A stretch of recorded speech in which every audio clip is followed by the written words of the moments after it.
The Hutu and Tutsi groups were originally defined by one social class. The Tutsis were considered to own a great quantity of wealth. Because of this, the Tutsi minority could be seen as a nobility, while the Hutu majority may have been considered as peasants. When Belgium took control over Rwanda from the mandate system created by the League of Nations, they deepened the divide between the two groups by measuring physical features such as noses, skin color, and height. Belgium implemented the use of identification cards, as seen in Hotel Rwanda. People carried around these cards with stamps to indicate if they were Hutu or Tutsi, which is a similar concept as the identification cards the Jewish had to carry around during World War II. The Belgians favored the Tutsis, which increased Hutu hostility. Tensions grew, and eventually the Rwandan Revolution occurred, where Hutus and Tutsis were pitted against each other in ethnic attacks, leading to a Tutsi mass migration from Rwanda. When World War II came along, the United Nations urged Belgium to grant independence to Rwanda and place power in the hands of the majority, or the Hutus. Years later, many armed Tutsi refugees came back to Rwanda as the Rwandan Patriotic Force, or the RPF, where they caught the Rwandan Armed Forces, or the FAR, a Hutu-created military group, off guard. Violence persisted until soon, in 1992, a ceasefire was negotiated between the RPF and the government of Rwanda. The following year, the Arusha Accords, an agreement, was decided upon that would share power between these two groups. The United Nations Assistance Mission for Rwanda, or UNAMIR, arrived in Rwanda to oversee and make sure the accords were peacefully put into place. While the government worked hard at peace, the army gave Rwandan citizens machetes and began to train Hutu citizens in combat. Hutu extremists even compiled names of Tutsis and some Hutus they considered as traitors who they intended to kill. The final catalyst for the Rwandan genocide was when a plane carrying the president of Rwanda was shot down. No one knows who was responsible for this. However, Hutu extremists placed the blame on the Tutsis. On April 7, 1994, after hearing on the radio to cut the tall trees, the Interahamwe militia, consisting of Hutu extremists, roamed the streets and began killing Tutsis. The FAR did nothing to stop their violence. If anything, they supplied and supported them. UN soldiers were not allowed to intervene because of rules placed by UNAMIR. The FAR wanted UNAMIR to leave Rwanda, so they took 10 UN soldiers hostage, who were protecting the Prime Minister of Rwanda, and killed them. On April 8th, the global community responded to the crisis in Rwanda by sending US, Belgian, and French soldiers to evacuate foreigners, and only foreigners. Rwandan refugees were ignored, and on April 12th, UNAMIR withdrew from Rwanda. The Arusha Accords were broken, and the RPF decided to abolish their means of peace by seizing northern Rwanda.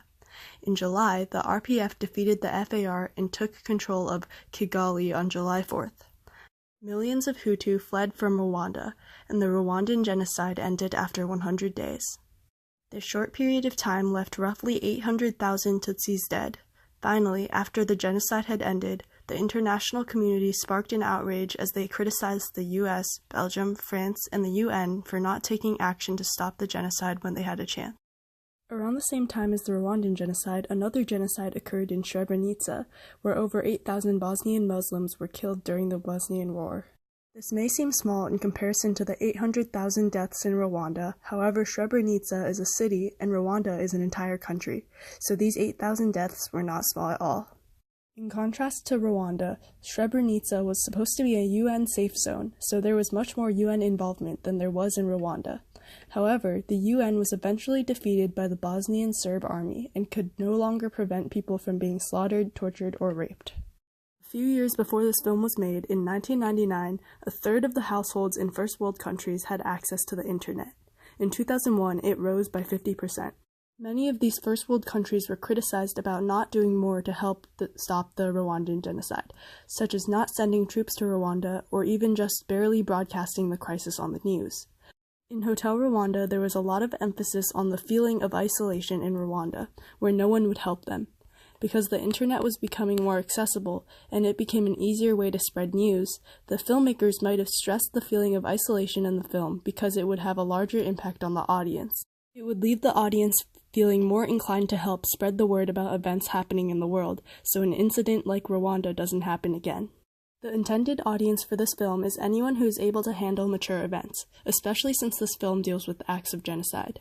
Because of this, Hotel Rwanda may be more suitable for teens and adults rather than young children, as most scenes in the movie may seem disturbing or frightening to them. Additionally, this film may be more appealing for people who are educated in world history or have a general understanding of what happened during the 20th century. This category of people would be able to understand historical references, and they might even be genuinely curious about what actually happened during the Rwandan genocide. The primary motivation for the creation of this film was to spread awareness about the Rwandan genocide, and to help educate the public of the uncomfortable truth. This was an invisible genocide. Western news outlets failed to broadcast the horrific events that happened in Rwanda. In the little instances that they did, many news outlets portrayed the situations in Rwanda as spontaneous attacks rather than a carefully government-planned act of violence. Hotel Rwanda was not only created to educate the public of the Rwandan genocide, but it was also made to criticize Western media's actions and the countries who turned a blind eye to Rwanda in 1994. Like most films, Hotel Rwanda has a subtle bias. It's not hard to realize that the filmmakers portrayed Paul as a courageous hero who sacrificed much to save over 1,000 lives during the genocide. Although this is true, the reason they worked so hard to shape Paul into a hero may be because the majority of the movie was based on memoirs written by Paul himself. Because of this, the movie may not have portrayed Paul's entire story. Some refugees who took shelter in Paul's hotel claim that he kicked out people who were not able to pay rent.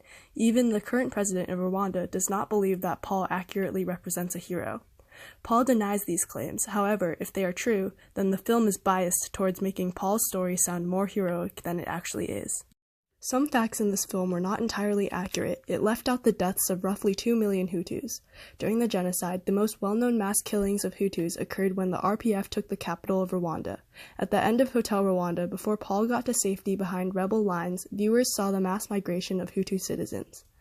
The movie portrayed the refugees as fleeing without resistance, but in reality, this was not always the case. When Hutu refugees attempted to leave Rwanda, many times, the RPF soldiers would persecute them.